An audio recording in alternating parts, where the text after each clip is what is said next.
Shalom, saya Ventri Leo, NIM 102-2021-0029, kelas A semester 5, mata kuliah kecerdasan majemuk, program studi pendidikan Kristen anak usia dini. Di sini saya bersama tim, tapi masing-masing menjelaskan tentang materi visual.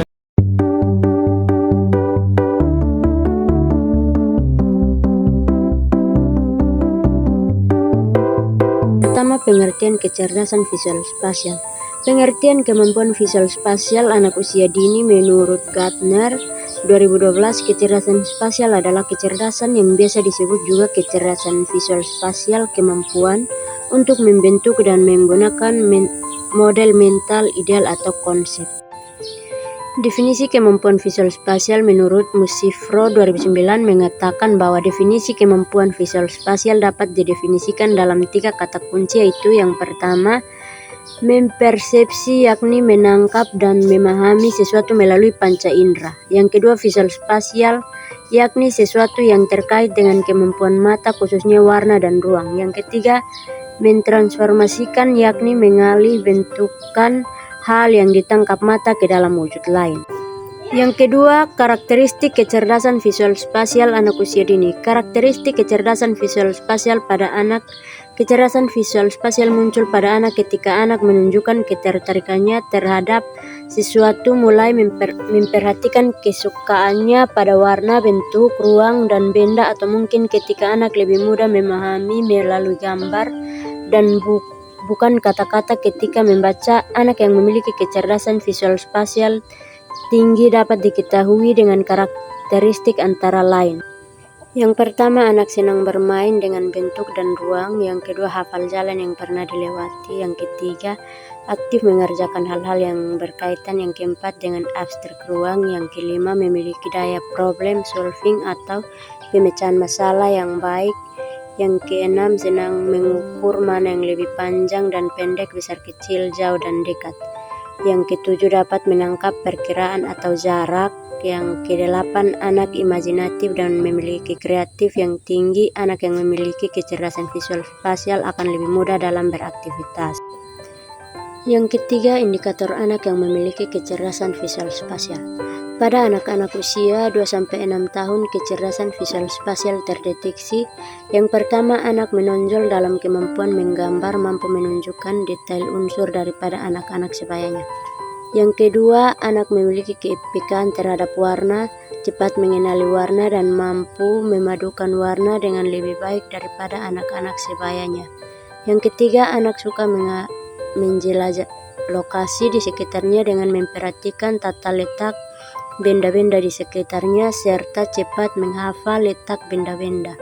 Yang keempat, anak menyukai balok atau benda lain untuk membuat sesuatu bangunan benda seperti mobil, rumah, pesawat, atau apapun yang diinginkan anak. Yang kelima, anak suka melihat-lihat dan memperhatikan buku yang berilustrasi atau buku-buku penuh gambar. Yang keenam, anak suka mewarnai berbagai gambar yang ada di buku, menebalkan garisnya dan menirunya. Yang ketujuh, anak menikmati bermain kolase dari berbagai unsur, membuat benda dari Play-Doh, mal, atau sejenisnya. 8. Anak memperhatikan berbagai jenis grafik, peta, dan diagram, serta menanyakan nama dan maksud bentuk-bentuk informasi tersebut, sementara anak sebayanya kurang antusias. Yang kesembilan, anak menikmati foto-foto di album dan cepat mengenali orang-orang atau benda-benda. Yang ke-10, anak banyak bercerita tentang mimpinya dan dapat menunjukkan detail mimpi daripada sebayanya. Yang ke-4, profesi terkait kecerdasan visual spasial anak usia dini. Menurut Profesor Howard Gardner mengatakan bahwa ada 9 jenis kecerdasan visual spasial anak usia dini, yaitu yang pertama, kecerdasan kinestik. Kecerdasan ini lebih dikenal dengan keterampilan fisik. Kecerdasan kinestik berkaitan dengan tubuh seseorang. Yang kedua, kecerdasan naturalis. Sesuai dengan namanya, kecerdasan ini berkaitan dengan alam. Orang dengan kecerdasan naturalis biasanya cukup peduli dengan hewan dan tumbuhan. Yang ketiga, kecerdasan linguistik. Kecerdasan ini berkaitan dengan bahasa, Baik secara lisan ataupun tulisan, orang yang memiliki kecerdasan linguistik sangat senang membaca, menulis, berbicara, dan mendengarkan. Yang keempat, kecerdasan logika matematis. Kecerdasan yang satu ini erat kaitannya dengan angka. Orang yang memiliki kecerdasan logika matematis bisa mengumpulkan dan menyatukan informasi dengan cepat. Yang kelima, kecerdasan intrapersonal. Kecerdasan ini berkaitan dengan diri sendiri. Biasanya orang yang memiliki kecerdasan ini bisa mengetahui segala sesuatu yang ada di dalam dirinya dengan baik seperti kekurangan dan kelebihannya. Yang keenam, kecerdasan interpersonal. Kecerdasan interpersonal ini berlawanan dengan kecerdasan interpersonal. Yang ketujuh, kecerdasan filosofis. Kalau dalam hidup kamu yang memiliki banyak pertanyaan tentang hakikat segala sesuatu, mempertanyakan tentang keberadaan diri sendiri seperti kenapa saya hidup di dunia ini, kenapa ini begini, kenapa itu begitu. Yang kedelapan, kecerdasan musikal. Kecerdasan musikal adalah kemampuan untuk mengembangkan, mengekspresikan, dan menikmati bentuk dan suara musik, dan kepekaan terhadap ritme, melodi, dan intonasi, kemampuan memainkan musik instrumen. Yang kesembilan, kecerdasan yang satu ini berhubungan dengan gambar dan ruang.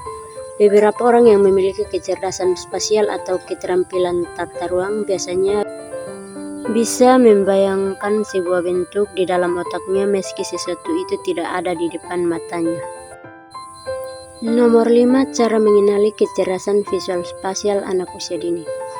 Yang pertama, dorong anak untuk mengeksplorasi lingkungan sekitarnya. Yang kedua, stimulasi kemampuan visual spasial anak melalui percakapan.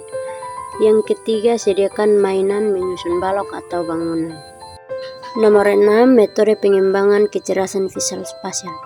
Pada anak usia sekolah, kecerdasan visual spasial sangat penting karena kecerdasan visual spasial erat hubungannya dengan aspek kognitif secara umum. Yang pertama, kenalkan arah. Saat anak memasuki 2 tahun, orang tuanya mengajarkannya mengenal arah dan mulai membedakan tangan kanan dan tangan kiri. Yang kedua, bermain puzzle dan balok.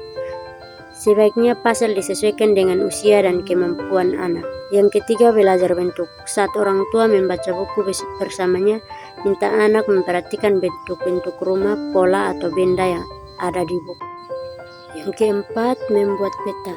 Saat anak berusia 4-5 tahun, orang tuanya biasa mengajak membuat peta sederhana. Misalnya, membuat peta perjalanan dari rumah menuju ke sekolahnya. Untuk melatih daya visualisasi minat anak membuat dengan rumah. Yang kelima, bermain takram. Takram merupakan puzzle dengan keping tipis-tipis. Bedanya keping dalam bentuk geometri seperti segitiga, persegi panjang, jajar genjang, dan lain sebagainya. Yang keenam, menggambar dan mewarnai. Anak berlatih membentuk berbagai gambar dan garis lurus atau lingkungan. Ini bertujuan untuk melatih anak untuk menerjemahkan sesuatu bentuk dalam pikirannya menjadi gambar 2 dimensi.